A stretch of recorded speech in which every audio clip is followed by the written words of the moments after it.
Hi, welcome back to my channel. This is Shady Attia and today's presentation is about writing emails. Well, the presentation of today is part of a playlist on professional skills. I hope you watched previous videos, and the content of today's presentation will entail the input or the content of an email, when should I or can I send an email, how to write it, and finally some takeaway messages. So let's start with the introduction.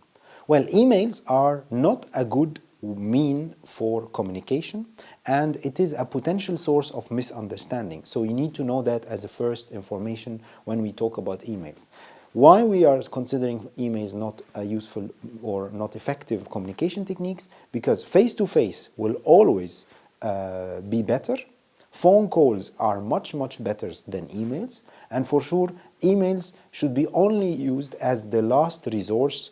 Hence they need to be also flawless, because once you're writing an email and it has flaws, it is not clear, you don't have a signature, no subject, no title, automatically you will reduce the chance that the email will be read and that you will receive a reply. So it's very important from the beginning to be aware that emails are not the best way of communication, and we do them because we have to do them in this context of our professional work.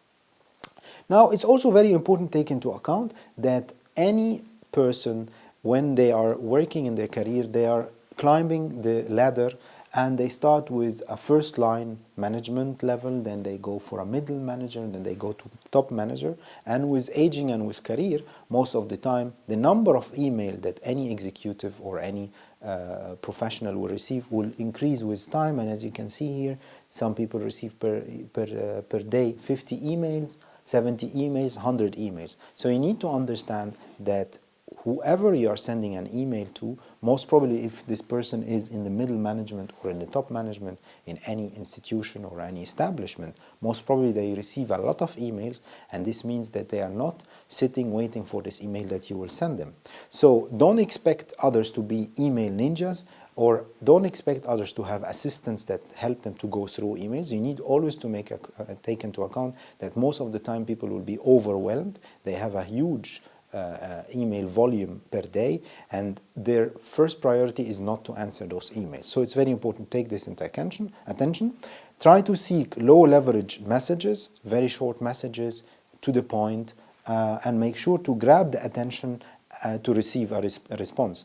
So you are actually competing with others on the span of attention of a professional, and the professional most probably will check their email per day for 1 hour, and that's it. So during those hours, the professional will select among the 100 or 50 emails they receive the most important, the most relevant. If you are not making it catchy, direct, well written, most probably you will not have an answer. Now let's start with the first advice that I have for you today regarding writing emails. What should be the content of my email, and when should I send an email?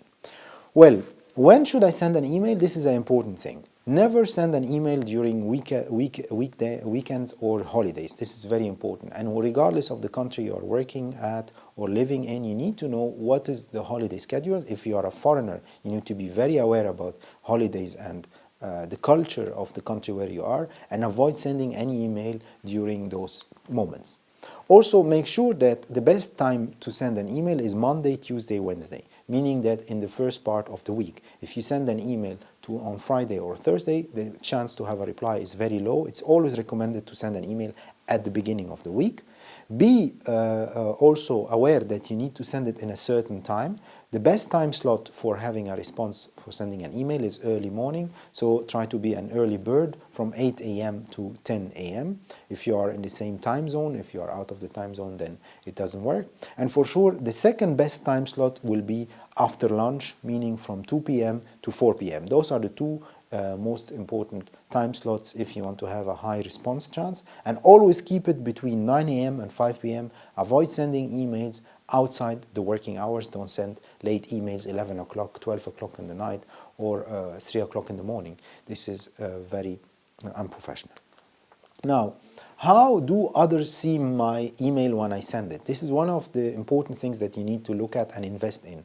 Well, most of the people, they start just an email and they start to send, and they never think how others receive their message and how do your signature and your subject and your title appear when you are sending an email. So it's very important to focus on the display name. I give you here an example. This is an email I'm receiving from one of my colleagues, and the email from is just the name of the establishment. There is no name of the sender, and in the email itself the message is very generic without signature, so actually you don't recognize who is this. Is a robot who sent this email? Is it spam, or is it a real human being? So it's very important in this sense that you, once you have an email, that you enter in the settings and you start to change the display name that should be appear when you send an email, and send an email to any of your friends or colleagues and try to ask them, can I see how my email appears when you receive it, so that you can see your name appearing once you are sending it. This is very important to start with. Let's now move on the content side of the email and how you should write an email. You know now what is the time and how should you set up your display name. Now let's go to the content. Now, when we are talking about an email, it needs to have a structure. Any email must have a structure, even if it's a short email. It needs to have a subject title, it needs to have a body, it needs to have a closing, and it needs to have a signature. Most of the time people forget to have a signature, they don't put a title, and they confuse the body with the closing. So it's very important to keep it professional. You have a subject with a very clear action or title of your email. You have a very short greeting, the body of your message, the key message, a closing, and a signature. Essential, you must have a signature. And this brings me to the professional signature. You have also, once you are starting to work on your email or having your access to your email box, you must assign a signature.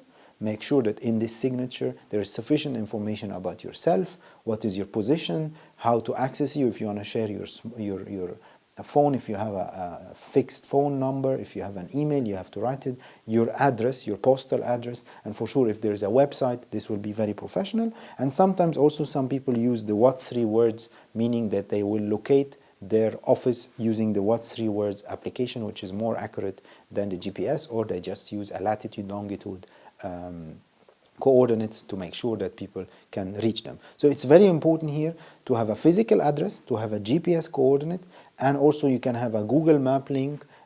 Make sure that the building and the room is well identified, and maybe you can also have a parking option if you have people frequently visiting you, so that they can directly refer to the address if you have several clients that come and meet you.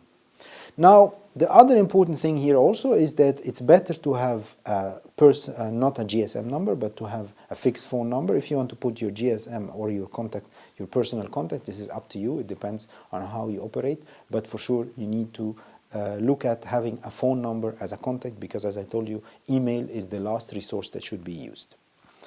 Done with the signature, let's talk now about the heading, the start, the subject and the title. What should I have in the subject and the title of my email? The subject of the email needs to be specific to increase the chance of getting answer. If you are writing a non-specific title and the title does not convey the message, most probably the person will not reply.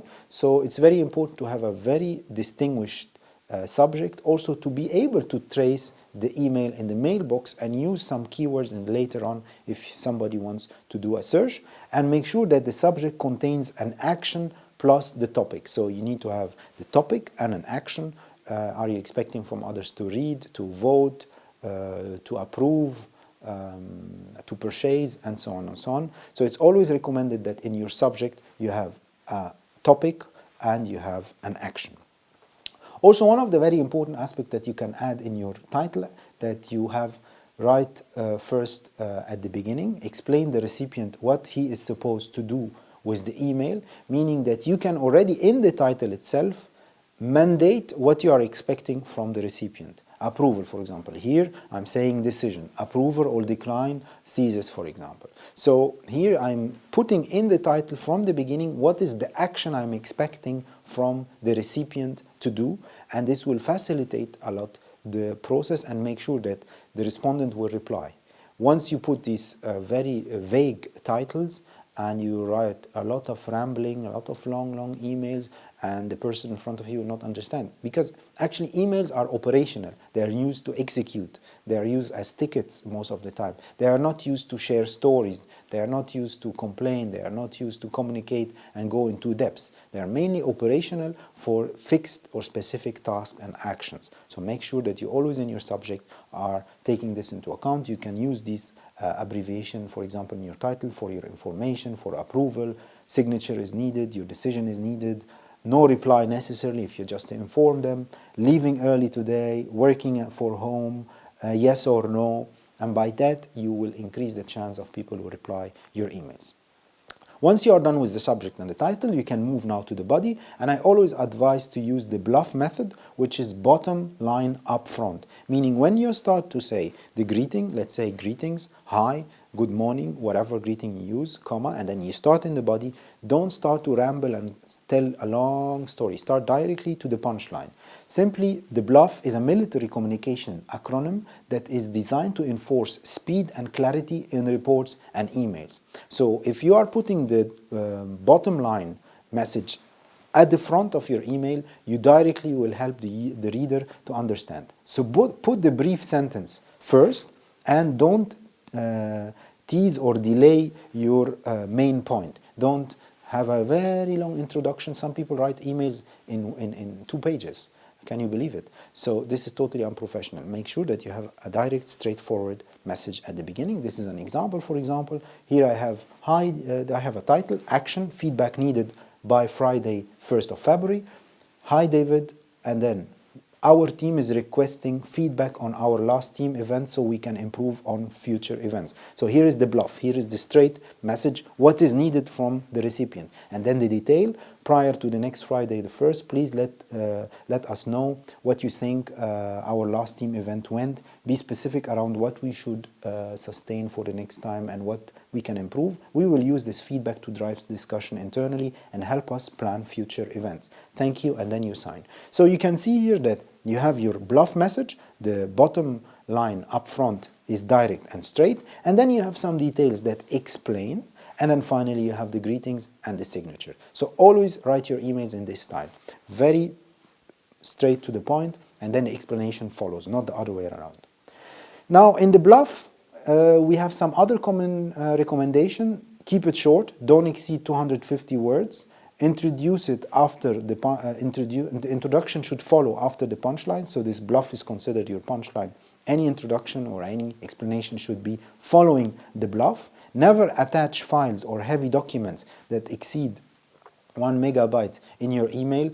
It is unprofessional. The best way in this sense is to have a permanent or a temporary link through private or national depositories or file sharing systems, Dropbox, WeTransfer, Google Docs, or whatever. If you have a confidentiality, you work in a private company, or you have issues, you don't want to use open or third-party servers, then make sure that you use the company's own file sharing system. So this is very important to take account. No attachment in emails, because like I told you, if somebody receives 100 email and everybody is attaching something like 15 to 20 megabyte in the email, you can imagine that the email box will be very full and the person will be overwhelmed, and then the emails will be directly deleted by default. Also make sure that you proof your text and read it. You have to have a spell check in your email. I advise you to use Grammarly mainly. It's a very powerful software. Proofread for errors yourself. Make sure to capitalize your sentences, use punctuation, commas, and use appropriate punctuation, like I said. And for sure, you have to check your grammar throughout your text to make sure that the text is proper, there's no spelling mistakes, and by that, the message is short. You have a punchline, and then you have the short, detailed description and your signature. Well, this is the end of this part. Let's go to how to follow up on emails. I sent now an email. I wrote I integrated all these recommendations. What should I do to build up on my email? Well, when you follow up, you need to make sure, first of all, if you discover a mistake, you have to have a errata or a addenda. So simply, let's say you send an email and you discover there was a mistake or an error, problem with some numbers, problem with a pronunciation, you didn't communicate the right date, you didn't attach the right file. So directly send an errata and write the same title, but next in the beginning write errata or addenda. Errata if there is an error, addenda if there is another or additional information that you need to add. If you have sent an email and discovered later an error or missing element that needs to be added, you have to act like that, correct the error in bold or in red, change the subject of the email for, and add the topic errata or addenda, and for sure add the elements that are missing. And in this sense, erratas and addendas are best practice, and we see them commonly. So you can say here decision approval decline ceases, and then you can say addenda or errata, just mention the word before the subject depending on what is the error. Also, something very important that you take into account when you are sending emails with somebody, once you start communication with somebody, you have to keep the threads, because if somebody send you an email, you send an email, you are going through a very long recruitment process. Sometimes the recruitment process takes 3 months, 6 months, so you need to follow up. Always keep the thread. So the history of communication between you and the recipient is very important. Use the reply button to keep the email thread in act, and keep the email subject in act to continue the email thread. Never cut the thread. This is very important. Also, if you don't get a response of the person, you have to start to send reminders. In this sense, make sure that if the person has no auto-reply, for sure the auto-reply will tell you if the person is on vacation or not available or sick or whatever, meaning that you cannot send any reminder during the period the person is absent or not available. And once there is no the person comes back, or you know which is the date the person come back, give them a couple of days or a week so that they can breathe, that they can go through their email list, and then send them a reminder. Otherwise, if there is no auto reply and the person is available, send a reminder once a week, so 1 week after or 2 weeks after, and make sure that if you do not receive a response, that you have to stop sending reminders and you have to stop communication by emails. You have to find another alternative. Either you go by phone or you go physically to reach the person. So this is very important to take into account, and not keep bombarding the person by emails, because it's counterproductive, it's very aggressive, and it's unprofessional. Now, I'm ending up my presentation. Some takeaway messages before I leave you. Make sure that you have a direct contact through the phone or face-to-face, because this is the fastest way and the most effective way of communication. Never forget that email is not our best way for communications. Emails can easily lead to miscommunication, they can lead to misunderstanding. Some people even stop replying your email, so make sure that emails is the last resource that you are using for communication. Use emails only for important and specific matters. If you can brief the recipient during a meeting, or if you have a regular meeting with the recipient, it's better not to send an email and use the message or use the physical meeting or the online meeting to brief and debrief rather than using emails. Be thrifty with your emails, short and very concise. And also, always proofread your email in order to avoid errors. This is very important, to be very professional. And use the email mainly for reporting, documentation, and actions, and not to get access to people and share long discussions and conversations, or build up long stories around the email. So this is very important.